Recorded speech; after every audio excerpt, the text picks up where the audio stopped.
城市向前行。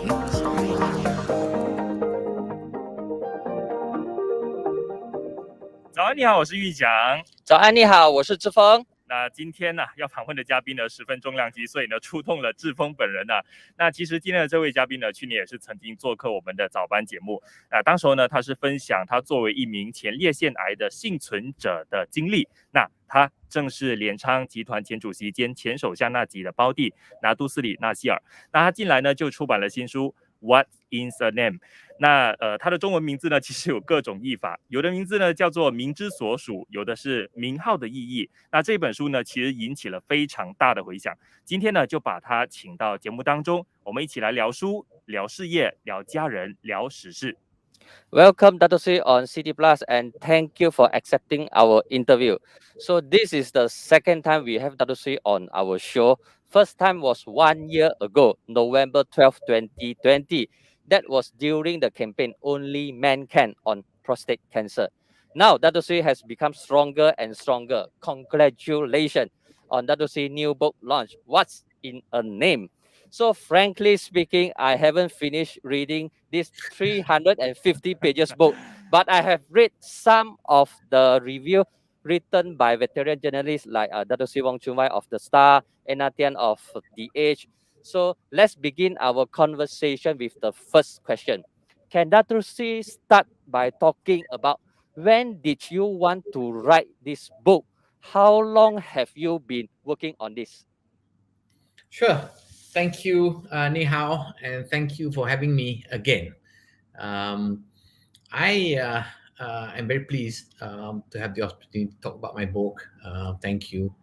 I started writing this book properly about 2 years ago. If you recall, last year I mentioned about my prostate cancer. So as I was recovering from prostate cancer in the middle of 2019, I started really getting into the book. But the idea of writing the book, was, towards the end of my CIMB executiveship. So about 2016 or so, I was thinking about writing a book. But then it was about my CIMB career. As I reflected on it, I realized that I have much more that I want to share, much more that I want to contribute. So I then decided that the book needed to be more broad in terms of coverage. So that's why it took even longer than normal. Okay, so what's the idea did Chih keep in mind while you're writing this book? So did everyone around Chih actually know when you were writing this book? Some people did. I mean, obviously, part of the research, we needed to interview quite a lot of people, go to libraries and all that, and you have to explain what you're doing. And that was okay. I did most of the writing in the UK, to be honest. So I had, quiet time to do it then. It's a very solitary thing to do, writing a book. And at all times, to tell you the truth, what was really in my mind was that I needed to write something that other people will read. There's no point writing a biography and saying everything that you want to document everything in your life if you're covering a lot of ground that's not interesting to others.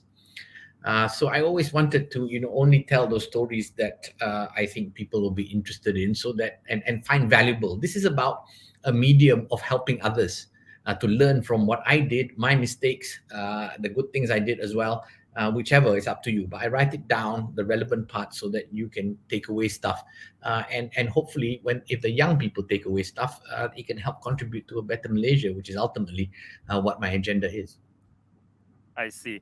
So, Chih, you did mention that instead of an audio biography, you did think that this memoir covering parts of your life, which is relevant to two big themes. One is your father's legacy and the changes in corporate in Malaysia. So could you please share with us what is the biggest feeling after you finish this book?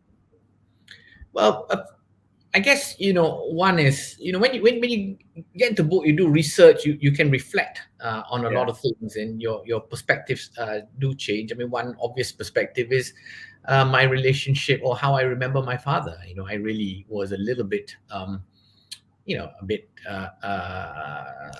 upset in some way that I didn't get to spend enough time with him. He died when I was very young, And I felt that, he was told he had cancer in 1969 and, worked even harder. So I was wondering why. As I reflect back now, after my research, I did spend a lot more time with him than I realized, because there's a lot more photographs I never knew of. And of course, secondly, he didn't think he was dying. He was diagnosed with it, but he didn't believe that he was dying. And thirdly, the agenda for the nation was way too important. I mean, it was a fledgling country. He had just become actually a dictator. This was November 1969. There's no way he could do anything but continue what he was doing. So, I came to terms with not having enough time with my father. So that's very important. The other bits, I guess, was on the change in the Malaysian political economy over the years, and it was very important to reflect and understand those changes and what really drove those changes, so that we can understand how we're going to fix it. Okay, so after almost 2 weeks the book launched, what was the reaction of people around you when you published the book? Did you get positive feedback or backfire? So does it affect your relationship with the people around you? We will touch on the family side later. Just the people around you. What is the feedback that you get after you launch the book? Well, I think, when you want to write a book, you want to be truthful, and you want to share your honest view or perspectives on, lots of things. You are not going to please everybody. I mean, if you have 10 people in the room and you talk about something that happened yesterday, you might have, at least 8 different views. So, our reflections might differ, and some people might take offense with, how I interpreted things or whatever. But overall, I would say that, the vast majority of people who read it say, even if I disagree with some of the things that Nazir wrote, he has every right to write about his view and his perspective. And, actually the reception's been quite okay, but, it's not 100%, and I never expected it to be 100%. I see. So when we go through your book, we found out that this memoir actually comprises of 5 chapters, which is Remembering My Father, Investment Banker, Universal Banker, 1MDB, Conversations on Malaysia. So it seems to me that all chapters are important. If let's say I have limited time, which chapter do you think that is a must read or a first read? So which chapter would you recommend, Dr. Sri? Well, it really depends what interests you most. I mean, I think that the corporate people, the business people, want to read chapter section 2 and 3, which is about corporate Malaysia and the evolution of corporate Malaysia in the 90s and basically the past 30 years. I think the historical buffs would like to read about the Tun Razak legacy and how Malaysia evolved in its early days. But what I would ask people is, please read the last section, which is Conversations on Malaysia, because that's most important. I think we need to think about the future of this nation, what we need to do to change the path that we are on now. Unfortunately, I think we're not going on the right path, and we need to do something about it. And I worry that if we don't, the consequences will be quite dire. Okay, Dr. Sri, how would you describe your father in one word, given that your father passed away when you was only 9 years old? So if you use one word to describe your father, what is the words that you would like to use? Democrat, visionary, Malay nationalist, or nation builder, or others? Definitely nation builder. I think, he was many things. He was, obviously a Malay nationalist, but he believed in the diversity of Malaysia. He was doing what he was doing for the sake of the people, and of course, he was very passionate about the kampung folk in particular. He had a poor upbringing, and he knew what it was like to be a kampung folk and how the job of the government was to help them. But he wanted to build this Malaysian nation, and I remember just recently I was talking to Tun Musa, who was there with him from quite early on, and he said, from the beginning, it was always about building a Malayan nation and then a Malaysian nation, and we've stopped this nation building project. Malaysians are living together, but drifting apart. Okay. So maybe we can move to next topic, which is we touch on current affair issues. So could you please share with us more on your frequently used analogy, three-headed monster, which is identity politic, money politic, over centralizations of power. So what do you think is the best solution or best way to tackle it? Well, firstly, these are the three most difficult challenges. These are also at the same time the real root causes of our troubles as a nation. Over the years, and I think, to be fair, some of this was because of the new economic policy, the hardening of identity, the evolution of corruption, because the government is so involved in the economy, and also when the government makes so many decisions, power tended to get concentrated, particularly in the office of the prime minister. And so you didn't have enough checks and balances, and with even people with the best of intentions make bad decisions because they only listen to themselves, and they don't get enough views, and not enough checks and balances. So and to fix this, my argument is that you cannot fix things in isolation. I mean, you look at Malaysia, the problem in a multiracial society like us, everything gets wrapped up in race and religion. The other day, the Pakatan Harapan government wanted to introduce the UEC, which is, relatively benign, but immediately, the Malays say, oh, this is not fair to the Malays, right? Then cannot jalan. Even the government want to sign the ICERD, also cannot, not fair. Rome Statute also. And then, of course, that's the simple things. Complicated things, what more? Najib wanted to introduce the new economic model, right, which was the needs-based affirmative action, also definitely gets wrapped in race and religion. So, but the problem is, but actually the truth is you can deal with these things, but you have to kind of have all sides around the table, and you must cut deals. I've always said, we're never going to resolve the issue of vernacular schools and affirmative action unless we can discuss them together with a view, listening to both sides and deciding that we must make a decision in terms of what's best for our future generations. Okay, just now, Dato' Sri, you have touched on the NEP or Dasar Ekonomi Baru DEP. So NEP did not succeed in achieving the result. So Dato' Sri have said that NEP today is a distorted, twisted, and often counterproductive version of the original creation. So it is supposed to be 20 years policy, but it's still there after 50 years. So what's wrong with NEP? Or NEP is when your father created, is a very noble vision. But what's went wrong after 50 years? You see, the NEP, you read any document from the beginning, it was very clear. It is a policy for unity. You look at the NEP at the beginning, it was implemented by civil servants like Tan Sri Raja Moha, but also Ramon Navaratnam, Tong Yao Hong. These were great soldiers of my late father. And they all, Malay, Chinese, and Indians believed in the need to rebalance wealth between communities in order to set the foundation so we can build a Malaysian nation. It is not sustainable that in what was happening then, which is the Malays that were the majority of the population only owned 2% of corporate wealth. Okay, so we needed this rebalancing, and the idea was you get strong economic growth, and the rebalancing is such that the Malays benefit more from the additional growth. That was the idea. But as time went on, there were people tended to focus on different things. I mean, I think that NEP did a lot of things in terms of a lot of good in terms of reducing poverty, in terms of educating the Malays. You look at the professional Malays of today, they all owe it to the NEP. But unfortunately, there was too much focus on the 30% target of corporate equity, and that led to a lot of abuse, especially in the 1990s when the stock market took off. It was a get-rich-quick scheme, right? You get allocation of shares by the government, you became very wealthy.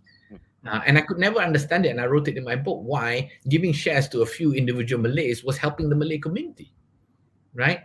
We should be giving shares to PNB and all that. That's helping the large number of Malays, not giving to one or two individuals, and they become rich, right? And of course, for business people, easy come, easy go.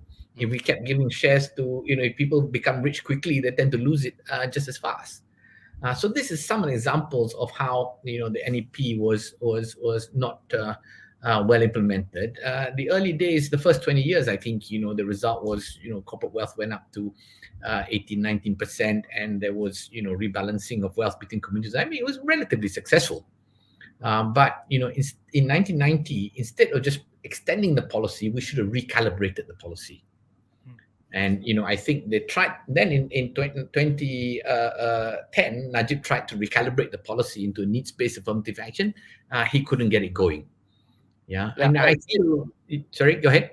Okay, I myself also feel sad that Dato Sri Najib, the new economic model is a very good policy paper and also policy, but given that at that time he faced a lot of obstacle inside, even though in the UMNO at that time UMNO still in power. So what do you think? Is that the Malay leadership, given that the corporate side or the political side, they still feel that uncomfortable with NEP when taken away? Is that the feeling, general feeling?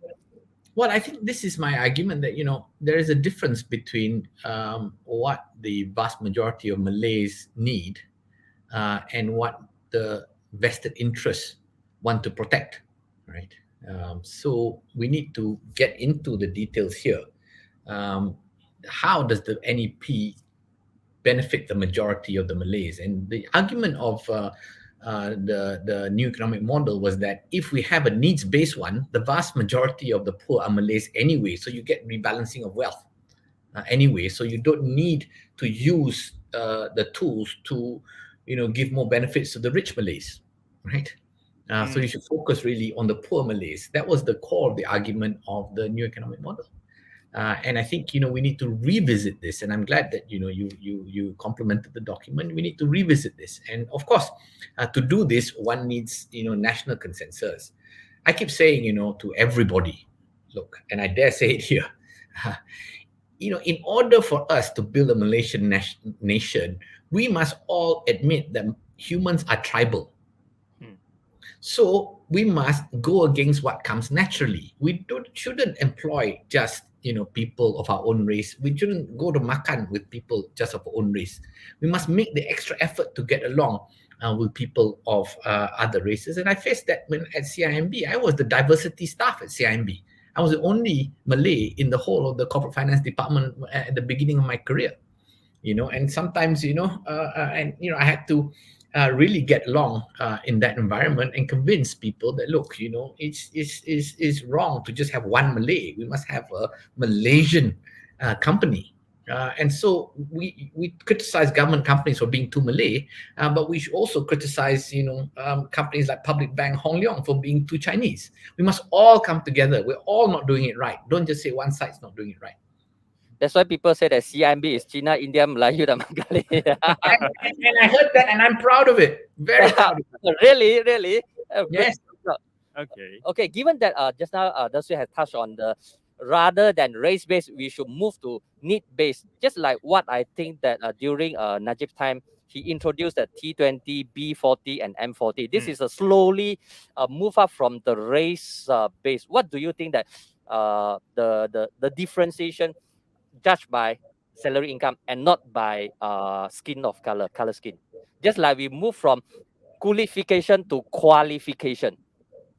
No, I think that you make a point about this needs-based affirmative action very well.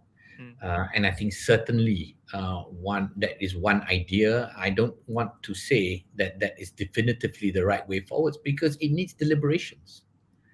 We need to discuss it. We need to hear from all interested parties and then come up with a solution. I don't want to be, this smart aleck from the outside saying this is definitely the way to go forwards. And that's why I've come up with this idea of setting up NCC2, or I've renamed it Better Malaysia Assembly. Yeah, where we can get the leading lights, the good, great, and the ordinary around a table and deliberate the best way forward for Malaysia. You see, the problem is if we just leave it to the politicians, they are constrained. They have to think about elections. They have to think about the party interest, right? So it's very difficult for them to look beyond.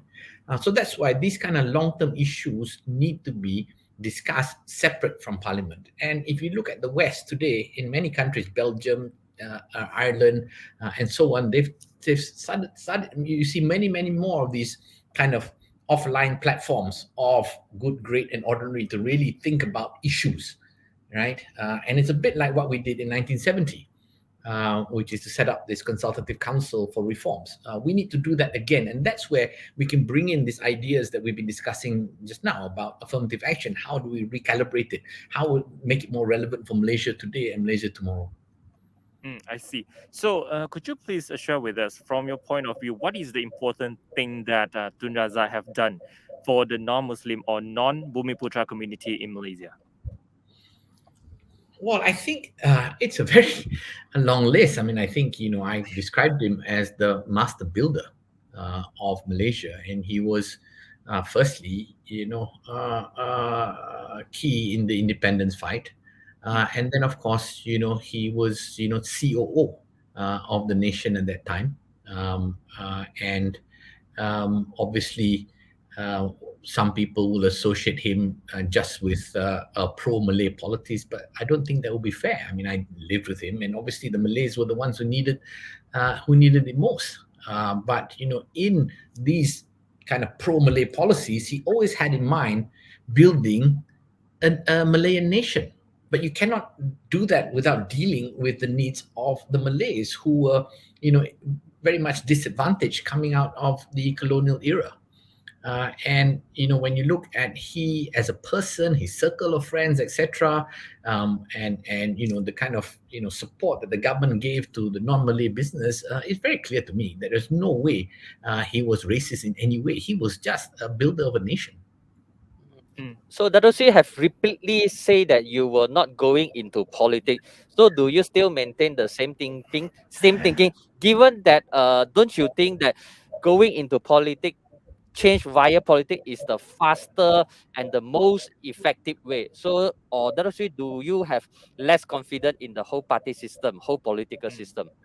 Yeah, I mean, I worry that if I go into politics, then I won't be able to contribute the way I do now. I think that people have different roles, and my role, my more effective role is, of course, sharing ideas, articulating ideas, and I leave it to politicians to run with it.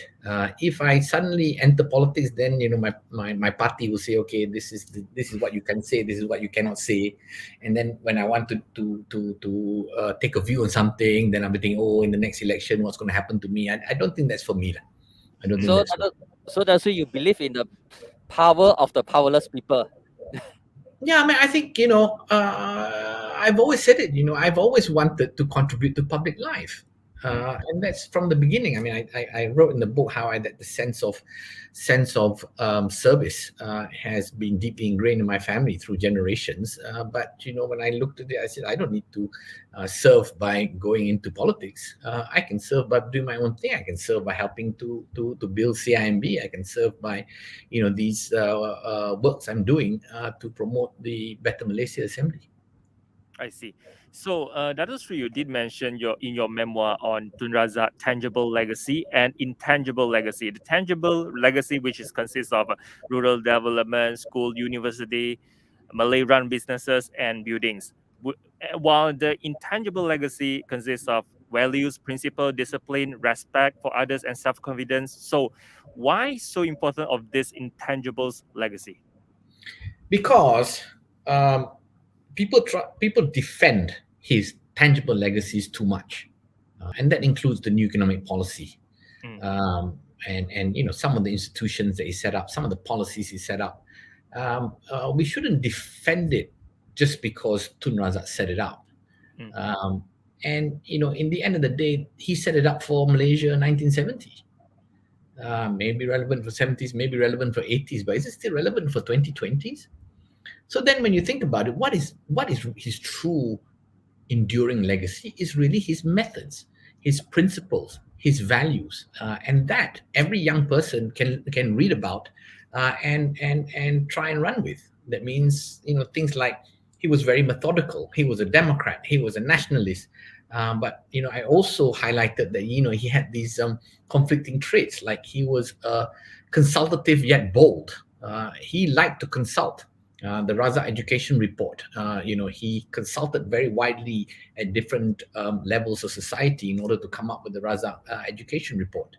But yet, when he needed to be bold and decisive, he could be.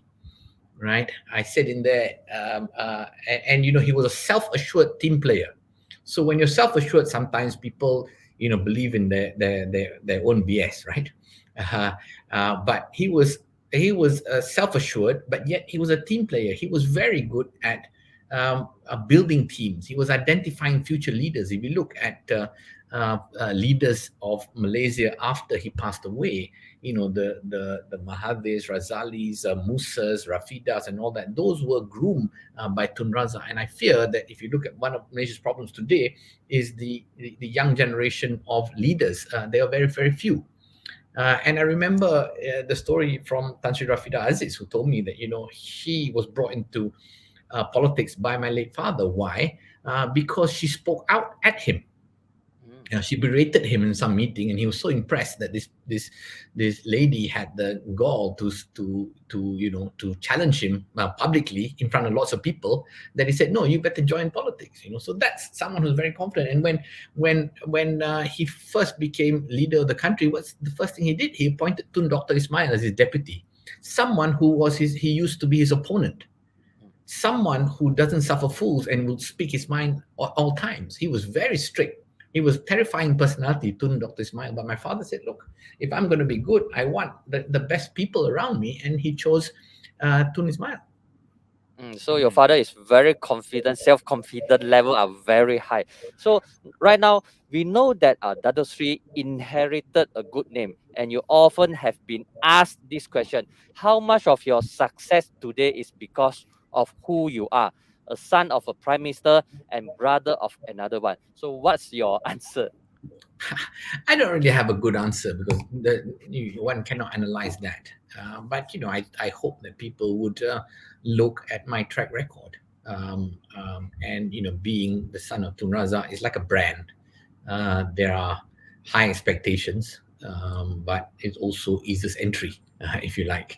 And I do recount in the book of situations where the name was held against me. I almost didn't get my job at CIMB because the assumption was that Tun Razak's son could not work hard enough to survive in CIMB, for instance. But I don't want anyone to feel sorry for me. It's a great brand to have. I'm very proud of it. And I think as even when I became CEO, CIMB was successful. I remember going to public events, and some people would actually get angry and stand up and said, you're only there because who you are. Well, that's kind of difficult to sell, given that I was in CIMB from the very beginning. I worked up the ranks, and I suppose one puts out one's track record there, and I don't think customers in Jakarta or Philippines or whatever that gave me business ever wondered, ever thought of the fact that being Tun Razak's son was relevant at all, right? So my record is there. I'll let other people judge. I see. We realize that things get more complicated when, especially when the religions comes into the picture, especially when after General Election 14 and also the Sheraton move.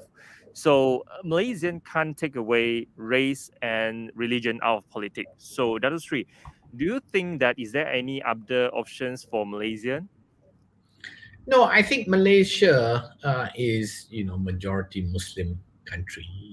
Whatever formula for future of Malaysia needs to be underpinned by a version of Islam that the vast majority can accept, and I think that's key.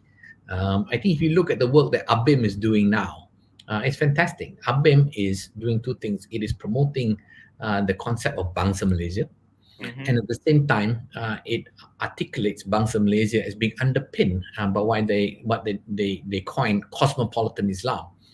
Then that is the kind of Islam as interpreted before the colonial times, when it was Malacca, it was inclusive, it was engaging, it was expansive. And people who have this version say that Islam is extreme and all that. I don't buy it. I'm not. I'm not a theologian in any way. But if you look at the fact that Islam, ruled cosmopolitan societies all across the world for hundreds of years, it's impossible to me that we have to interpret Islam as being narrow and divisive. So that's it. Just like you mentioned that ABIM, Angkatan Belia Islam Malaysia, is not a very familiar name in Chinese society. I just repeat again. ABIM 在中文是大马青年运动组织. So is it ABIM the idea that Bangsa Malaysia or cosmopolitan Muslim society, this is the major view, or this is the what we call mainstream view of the Malay society, or just a certain part of Malay society, just a Bangsa bubble or Mon Kiara bubble? How about the kampung folk in Felda or in other kampung? Well, that's the important thing. I mean, ABIM is definitely not in Bangsa. But ABIM is a youth organization that was once led by Anwar Ibrahim, if you remember, when people used to describe him as an Islamic leader, right? He led ABIM, and that organization has a different complexion now, and it is a grassroots organization. So I would say that what they're doing is very, very important, and it's not just ABIM. IKRAM is also doing the same thing. So there are these NGOs that are trying to campaign for a progressive brand of Islam. Unfortunately, there are people, lots of people who are using a kind of extreme version of Islam for their own benefits. Okay, so that's true. You just mentioned about the NCC2. So when we talked about the democratic solution, you did propose the setting up the National Consultative Council to Better Malaysia Assembly, BMA. So how far is the acceptance? No, I mean, I can't do it. I think the government needs to do it. Parliament needs to do it, or the Rulers' Council needs to do it, or best of all three come together and do it. What I can do is try and see all of them campaign for it. That's all I can do. And I must say that for those on that side, people who can make things happen that I've spoken to, there seems to be pretty good reception. So I'm quite hopeful that one day this will happen. And unfortunately, when people want something as dramatic as holistic reform, they always wait for when it's too late, right? I don't want to go into another May 13th before we set up another NCC. We don't need to do that. And I pointed out this at another event this morning that COVID-19 has lost many, many more lives than May 13 did. And then we asked, why did Malaysia fare so badly in COVID-19 relative to other countries? Well, because of the systemic dysfunctions that I mentioned earlier, because of the three-headed monster. We can go into a lot of detail, but there is enough evidence to me that the situation is dire, and we need to set up this Better Malaysia Assembly or NCC2. Okay, that's why we move to 1MDB part. So most of us believe that the 1MDB scandal or issue is the toughest, challenging time in your life.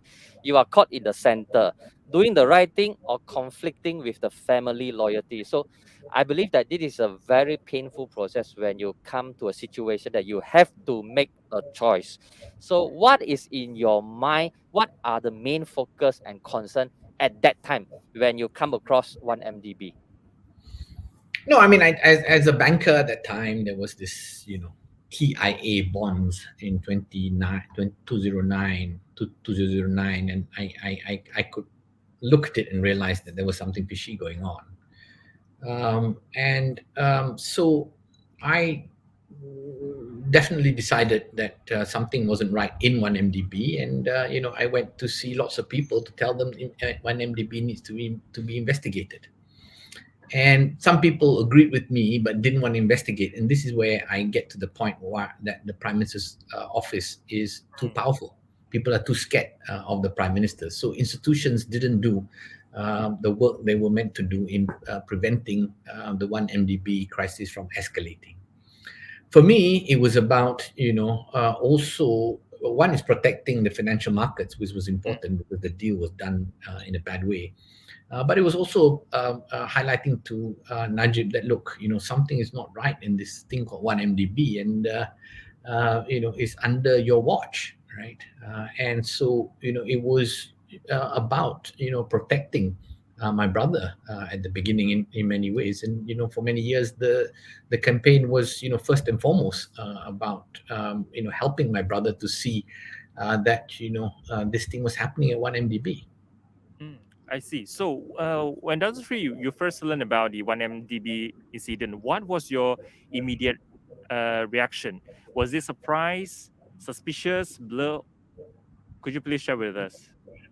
No, I mean, I documented in the book. One of my my treasurer ran up to me and said, look at the details of these bonds. I looked at it and said, this is a scam. So it was a government-owned company, and it wasn't right. So I did what I could in order to highlight it and get someone to investigate and so on and so forth. Unfortunately, nobody took it on. And then then it went on from there. More and more things happened at 1MDB. I got more and more concerned, and I tried to do what I could do from the outside. I never knew exactly what was going on. Yeah, as a finance person, I just could read the tea leaves. That's all. I didn't know who knew what or what was going on. I didn't. I still don't, to be honest. So at that time, what is your mother's, the late Tun Raha, advice to you and your brother? Because given that at that time, I believe that 1MDB is a topic of the town. So is that any advice come from your mother? No, I think out of respect for her memory, we don't need to bring her into the conversation. Okay. I see. So maybe most of the people were curious about the relationship between Dato Sri and your brother, Dato Sri Najib. So are you two getting better now, or? Getting better now. I mean, look, my father passed away when we were very young. I mean, as brothers, we stuck together. My mother did a great job at keeping the family together. So we see each other from time to time, and we maintain good relationships as a family. It's like any family. There are things that causes strains. There are times when there's strains between some members, but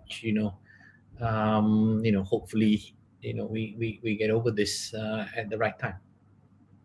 So when was your last met with Dato Sri Najib? No, I met him very recently at the during the Agung's birthday at an event. He was there. I met him. I see. So, Dato Sri, you do mention about your experience with your sister-in-law, Datin Sri Rosma. So, is it still hostile between two of you, or getting better? I don't know. She's been traveling. I'm told. Okay. So Dato Sri, let's go back to whatever I said in there. I mean, I was clear that I never doubted her intent. Her intentions was to protect Najib. So. Okay. Dato Sri, let's go back to the GE14 2018 election result day. What is your mood at that day? Were you surprised by the result during that time? Did you have any contact with Dato Sri Najib at that time, or are you just quietly worried about him? No. I mean, we are close as a family, as I said. So if your brother loses an election like that, the first thing you do is you go and see him. I see. That's what families do. And I had conflicting emotions, and he probably knew that. From the one hand, I felt that I was concerned that if Barisan won, that this 1MDB thing will not be properly investigated. I was concerned about that, and I think that the problem is if you bury something like that, there are moral hazards for the long term. So I was quite worried about that. But the flip side, of course, it hurts seeing your brother, lose his job, if you like. So it was conflicting emotions. So if let's say people would like to know Dato Sri and your eldest brothers, Dato Sri Najib, you are both of son of Tun Razak. So what are the biggest similarities and differences between both of you? I've never really looked at that, and to be fair, there's 5 of us People always talk about me and Najib, but there's 3 in between. And so, I don't sit back and study that lah. I'm sorry. Okay, your name gives you more privilege or disadvantage? Well, I think on balance, it's a privilege. As I said at the beginning, nobody should feel sorry for me. I'm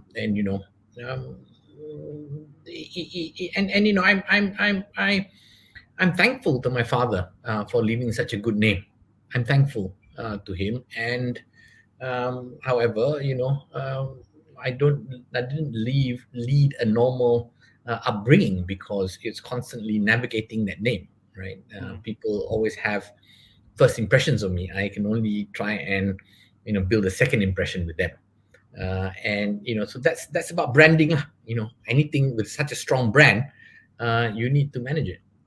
So, carrying the strong brand, being born in a prestigious family. So what is the experience that you think it brought to you? And being the both father and elder brothers were prime minister of our country, do you feel that the weight of the burden? I don't feel the weight of the burden. I think, in the end of the day, my grandfather was also in public service. My father was in public service. My brother went into public service, and I studied politics. And I always felt the desire to do some public service. But as I said earlier, it doesn't have to be in politics. I guess the burden, if anything, is just this inclination to help the public at large. And I guess being a banker was a bit contradictory at some points, but now after CIMB, I've retired, and I do stuff, including with you, my campaign for prostate cancer awareness. I'm also chairman of a development finance institution now, which is a not primarily for-profit organization, and so on. So, Dato' Sri, what do you hope people will learn from your book? Well, I like the chapter called Malaysia Renewed, Okay. because that's one chapter where I describe the kind of Malaysia that we could be. And I wanted to put it out there so that it's only 3-4 pages. I want to put it out there so people can say, hey, this is worth fighting for. And then if you believe that, then go to the chapter about, conversation, how we should go about it. And I really, I spent a year in Oxford in 2019 just thinking about this, how, and writing my book, but how we should reset this nation, how important it is to do it. And I'm pursuing that challenge now. And if people buy this idea, I welcome them to come engage and try and support me when they can.